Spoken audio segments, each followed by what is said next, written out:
Bueno, hoy hablaremos de los conceptos. Los conceptos en la práctica marcial tradicional china, no relativo a ningún otro sistema o ninguna otra corriente marcial. Referirnos a los conceptos como lo que serían las bases y fundamentos del estilo, en principio es equivocado, puesto que las bases y fundamentos obedecen a una construcción integral holística del método, y los conceptos son aquellos elementos que nutren de sentido los aspectos más concretos del arte, ¿no?, en todas sus variantes. Por lo tanto, podríamos hablar que los conceptos son como son un sustrato que trasciende o que es previo a la propia construcción del sistema. Pero pese a que son elementos que están de fondo en el sistema y que tienen unas influencias importantes de tipo filosófico e incluso dentro de una visión estratégica del estilo, la mayoría de los estilos que actualmente conocemos, sobre todo los estilos internos, que son los que más abundan en este tipo de aspectos conceptuales, no quedan definidos de forma precisa hasta una etapa muy reciente, hasta una etapa histórica más próxima a nosotros. Y esto tiene todo el sentido del mundo si analizamos los procesos naturales de elaboración de un sistema, ¿no?, o en este caso de un sistema marcial. No podemos quedarnos en esa imagen arquetípica de un gran maestro, un ancestro que crea el estilo por completo, con todos sus matices, con toda su estructura, con todos sus conceptos de fondo, con toda su filosofía. Tenemos que ver los estilos, o podemos ver los estilos, como una construcción en el tiempo a la que se van incorporando elementos tanto conceptuales como filosóficos, como técnicos, como de influencia, que van configurando progresivamente un modelo hasta llegar a lo que nosotros entendemos ahora como estilo concreto, ¿no? Si vemos el caso del Tai Chi Chuan, pese a que se suele hacer mucha alusión al origen de Chan Sung Fong como su creador y como elaborador del sistema a partir de una visión casi mística, ¿no?, de un combate entre una serpiente y una grulla. Todo esto son añadidos folclóricos, mitológicos, que también aportan información al sistema, a la estructura, pero que debemos siempre relativizarlo, puesto que es una tendencia normal en la cultura china a buscar este tipo de ancestros germinales, ¿no? Y la realidad es bien diferente. La realidad se construye sobre bases que son más prácticas, son bases más tangibles, no tan imprecisas, ¿no?, o tan difíciles de constatar posteriormente a través de los estudios que se suelen hacer sobre los sistemas, ¿no? Sobre todo figuras como esta que hemos citado anteriormente, de dudosa existencia. Sí que es importante también que cuando hablamos de conceptos tengamos en mente qué aspecto del sistema o a qué aspecto del sistema nos estamos refiriendo, ¿no? Pero esto lo veremos más adelante. En principio es importante que quede clara esta idea de que lo que entendemos por conceptos dentro de los sistemas es fruto de una evolución desde unos principios germinales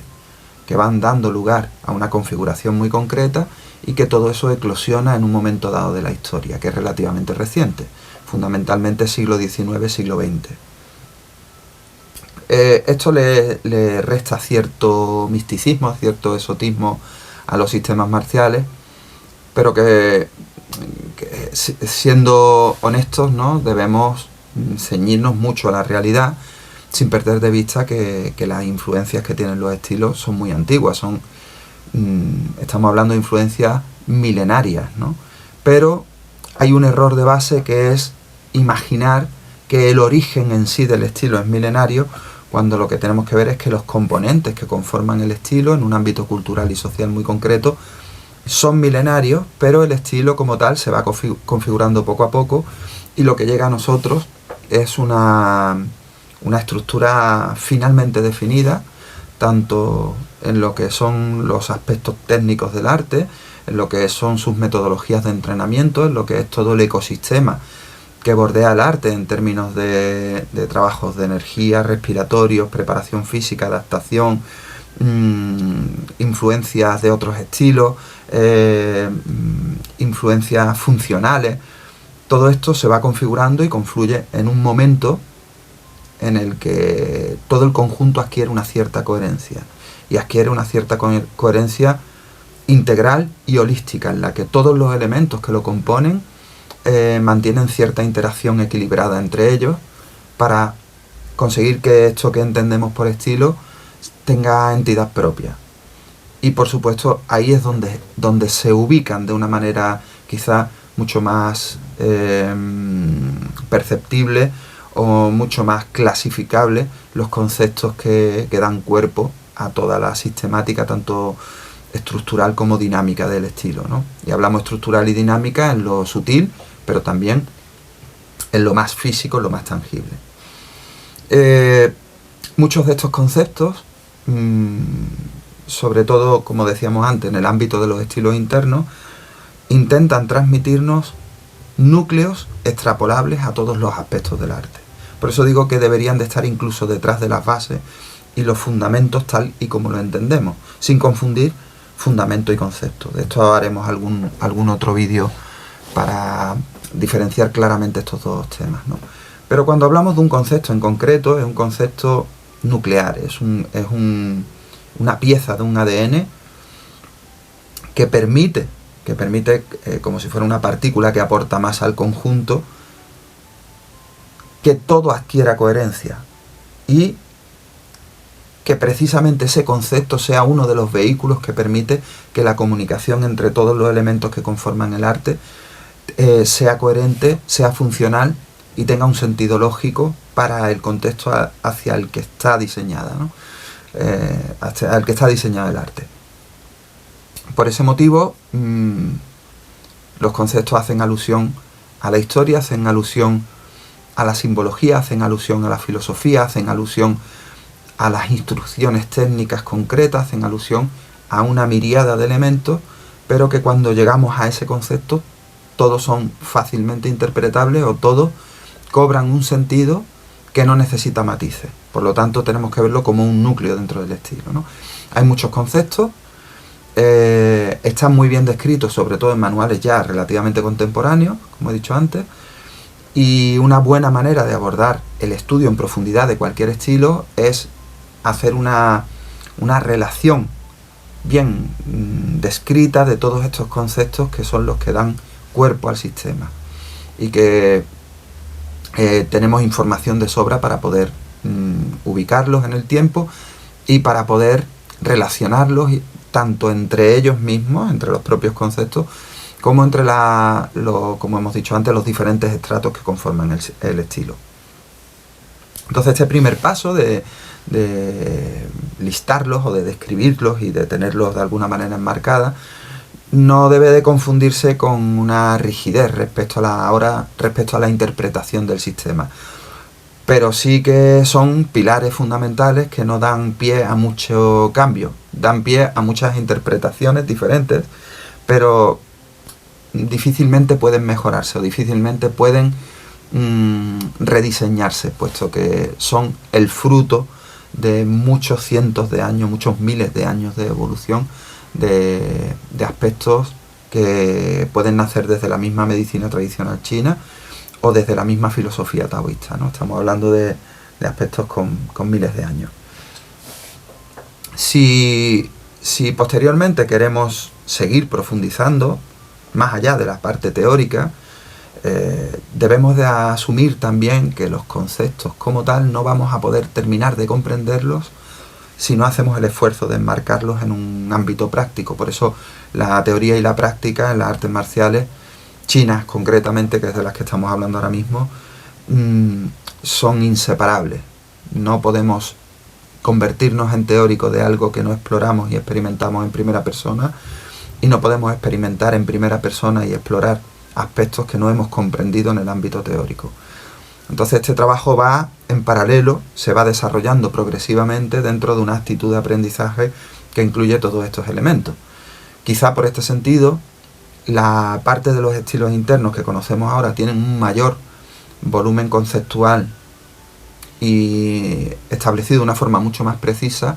quizá porque el abordaje que se hace de este aspecto y de esta concreción conceptual en estos estilos se hace de la mano de personas con un cierto nivel intelectual, ¿no? Estamos hablando de segmentos de población cultivados, segmentos de población con formación en muchos aspectos, filosófica, histórica, social, con una educación, con una visión no primaria del sistema, y eso hace que no que sean sistemas superiores a otros, pero sí que podamos disponer de manuales mucho más precisos a la hora de explicar todo el marco conceptual que hay detrás de la práctica. Pero insistimos mucho que los dos trabajos deben de asumirse en paralelo, el desarrollo práctico del estilo y la inserción permanente o la búsqueda permanente de esos conceptos, mientras intentamos también desvelar un poco cuál es su significado, teniendo en cuenta todas estas influencias históricas, sociales, culturales, políticas, técnicas, interestilísticas, para que finalmente cojamos esa visión de conjunto que es la que nos permite concretar bien la finalidad del estilo. Entonces haremos otros vídeos en los que entraremos en detalle en algunos de los conceptos, en su interpretación, en una manera de reconocerlos dentro de la parte práctica y también en una manera de abordar su estudio y su investigación, puesto que muchos de ellos no son lo que parecen a simple vista, ¿vale? Tenemos que solventar el obstáculo quizás más difícil de salvar en las artes marciales chinas, que es no solamente su hermetismo cultural en muchos aspectos, sino también las dificultades de traducción de un idioma simbólico, de un idioma impregnado de muchas aristas que hacen que sea difícil de interpretar en una visión simple, ¿no? Tendremos que entrar más en profundidad en el significado de los ideogramas que componen esos conceptos, la propia musicalidad que tienen, la propia relevancia que tienen dentro del estilo a nivel de profundidad y de qué manera influye en un modelo de entrenamiento, no solamente en la forma de expresión del arte.